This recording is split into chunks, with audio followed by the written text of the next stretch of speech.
Kejadian 28. Kemudian Ishak memanggil Yakub lalu memberkati dia serta memesankan kepadanya, katanya, "Janganlah mengambil istri dari perempuan Kanaan. Bersiaplah, pergilah ke padang Aram, ke rumah Betuel ayah ibumu, dan ambillah dari situ seorang istri dari anak-anak Laban, saudara ibumu.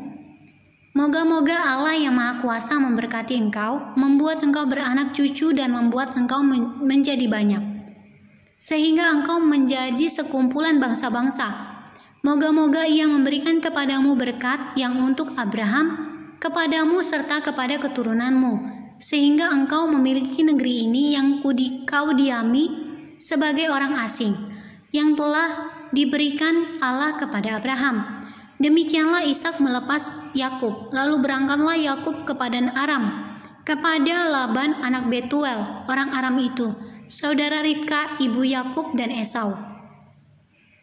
Ketika Esau melihat bahwa Ishak telah memberkati Yakub dan melepasnya ke padang Aram untuk mengambil istri dari situ, pada waktu ia memberkatinya, ia telah memesankan kepada Yakub, "Janganlah ambil istri dari antara perempuan Kanaan." Dan bahwa Yakub mendengarkan perkataan ayah dan ibunya dan pergi ke padang Aram. Maka Esau pun menyadari bahwa perempuan Kanaan itu tidak disukai oleh Ishak ayahnya.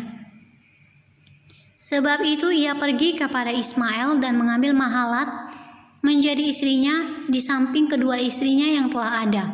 Mahalat adalah anak Ismail, anak Abraham, adik Nebayot. Mimpi Yakub di Betel. Maka Yakub berangkat dari Beersheba dan pergi ke Haran. Ia sampai di suatu tempat dan bermalam di situ karena matahari telah terbenam. Ia mengambil sebuah batu yang terletak di tempat itu dan dipakainya sebagai alas kepala, lalu membaringkan dirinya di tempat itu.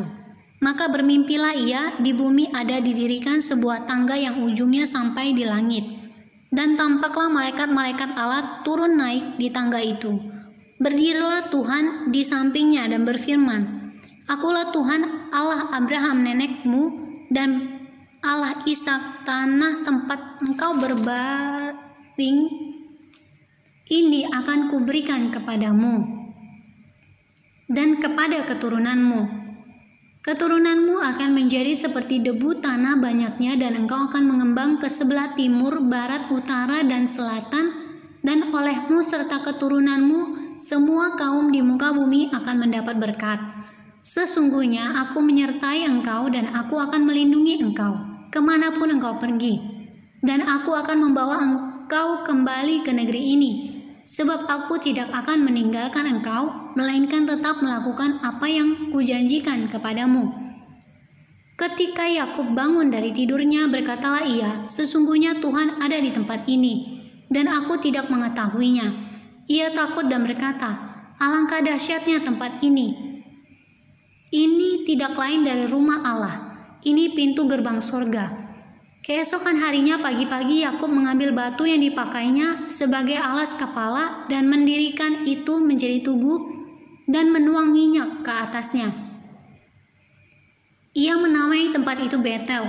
Dahulu nama kota itu Luz. Lalu bernazarlah Yakub, "Jika Allah akan menyertai dan akan melindungi aku di jalan yang kutempuh ini, memberikan kepadaku roti untuk dimakan dan pakaian untuk dipakai, sehingga aku selamat kembali ke rumah ayahku, maka Tuhan akan menjadi Allahku. Dan batu yang kudirikan sebagai tugu ini akan menjadi rumah Allah. Dari segala sesuatu yang engkau berikan kepadaku akan selalu kupersembahkan 1/10 kepadamu."